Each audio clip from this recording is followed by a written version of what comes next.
పాకిస్తాన్‌ను అన్ని విధాలుగా భారత్ లాక్ చేయడానికి ప్రయత్నం చేస్తోంది. అటు $1.3 బిలియన్ అప్పు అనేది ఐఎంఎఫ్ నుంచి పాకిస్తాన్‌కి ఇంకా పెండింగ్‌లోనే ఉంది. ఇవ్వాలా? వద్దా? అనే తర్జన భర్జనలో ఐఎంఎఫ్ ఉన్నట్లుగా తెలుస్తోంది. ఈ అంశంపై నిర్ణయం తీసుకోవాలి.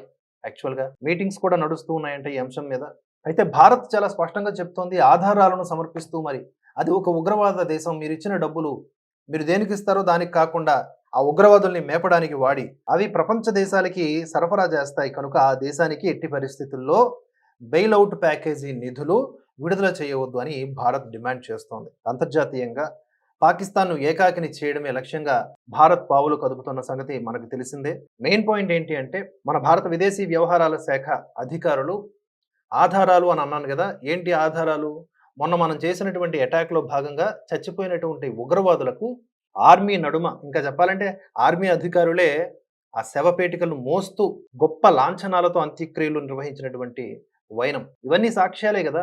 వాళ్ళందరూ నిషేధిత ఉగ్రవాదులు. నాట్ ఓన్లీ భారత్, ఐక్యరాజ్య సమితి నిషేధించిన ఉగ్రవాదులు. అంతేనా? బిన్ లాడెను అక్కడే దొరికాడు, సచ్చాడు.